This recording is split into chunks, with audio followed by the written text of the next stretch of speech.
আসসালামু আলাইকুম ভিউয়ার্স। বাংলাদেশে যে তেলের বাজারটা এত অস্থিতিশীল হয়ে আছে, এটাকে কোনো সরকার নিয়ন্ত্রণ করতে পারতেছে না। আগের সরকারও পারেনি, বর্তমান সরকারও পারেনি।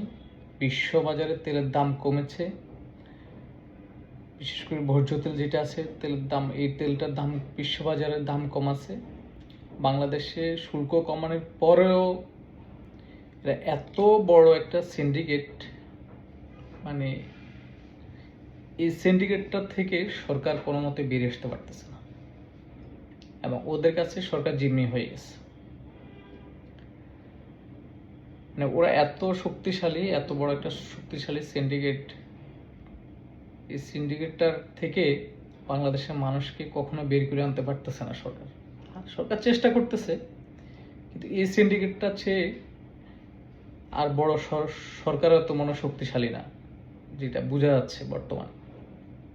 না হলে ভোজ্য তেলের দাম এত বেশি কেন হবে? বিশ্ববাজারের দাম কমেছে, তারপরও বাংলাদেশের দাম কমেনি। বাংলাদেশের শুল্ক কমাই দিছে, তারপরও দাম কমাচ্ছে না।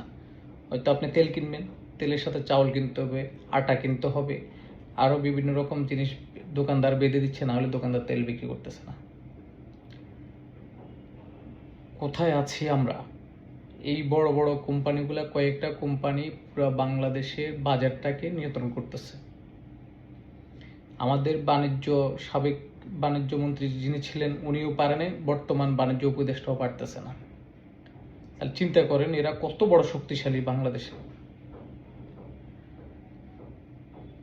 এরা বাংলাদেশের মানুষকে জিম্মি করে হাজার হাজার কোটি টাকা হাতায় নিয়ে যাচ্ছে।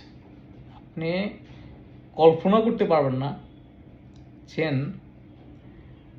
কত একদিনের বাজার থেকে ওরা কত কোটি টাকা হাতায় নিয়ে যাচ্ছে। শুধু এই লুট করে নিয়ে যাচ্ছে, ও লুট করে নিয়ে যাচ্ছে, কিন্তু এরা যে মানুষকে জিম্মি করে লুট করে নিয়ে যাচ্ছে, এটা আমরা আসলে কেউ বুঝতেছি না। পুরো বাজারটাকে এদের নিয়ন্ত্রণ করে দিয়েছে। এই জন্য হচ্ছে বড় সমস্যা। সরকার একটা জিনিস করতে পারে যে লোকালি যারা এলসি করতে চায় সবাইকে এলসি করার অনুমতি দিয়ে দেয়, দেখবেন যেন বাজারটা অটোমেটিক সামঞ্জস্য চলে আসছে। বাজারটা সাধারণ মানুষের নিয়ন্ত্রণে চলে আসবে। এই যদি আমার ভিডিওটা কোনো সরকারি পর্যায়ে কোনো উপদেষ্টা বা এই বাণিজ্য উপদেষ্টা যারা আছেন তাদের যদি নজরে পড়ে, এই জিনিসটা আপনারা কার্যকারী করেন, তাহলে দেখবেন যে বাজার নিয়ন্ত্রণে চলে আসছে। আসসালামু আলাইকুম।